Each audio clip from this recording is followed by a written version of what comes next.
rule number three, make friends with people who want the best for you.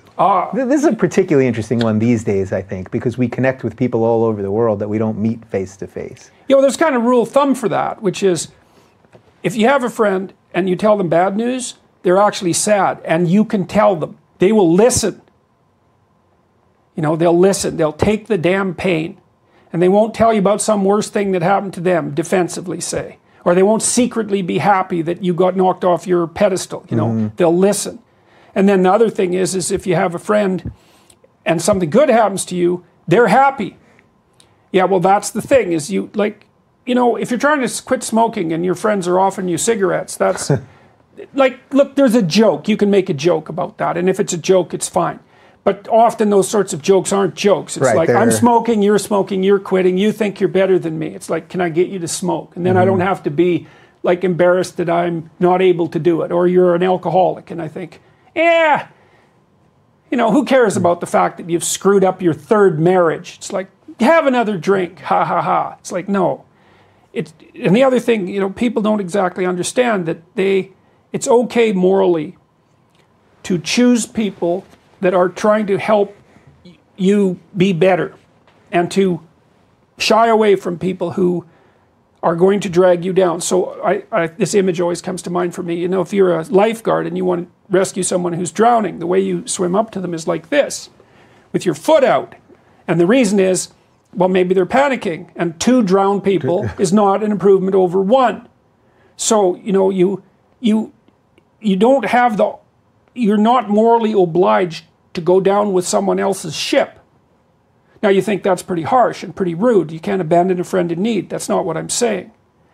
I'm saying that it is appropriate for you to look at your social surround and to make decisions. If you have a person who's hurting you and who won't quit and who's pulling you down, it's like, you don't have to, that is not necessary. You are not obligated to do that. You go with people that are trying to elevate you. You know why I thought this chapter was particularly powerful is because I get so much email, and I think one of the questions we got at Clemson was related to this, that so many of the people who are waking up to the nonsense of postmodernism and all that, they're losing friends. You know what I mean? They're losing their old friends who view that thing as this religion that you must adhere to.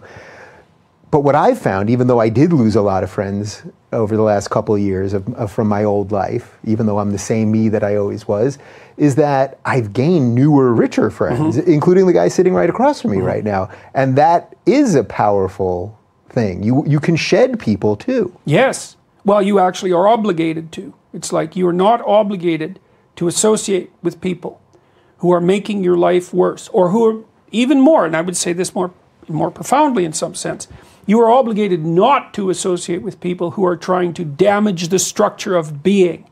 Your being, so the family being, social being, all of that. It's like, no, wrong, move away. And you think, well, you know, that's cruel. It's like, it's not cruel.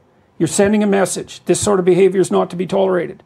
Plus, if you make a success out of yourself, let's say, that you develop your character, well, then you're a example.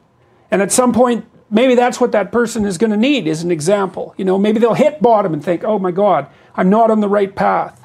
It's like, there's an example I could follow.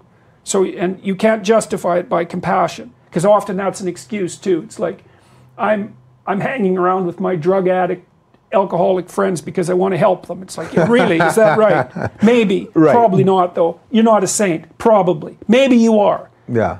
But it's unlikely.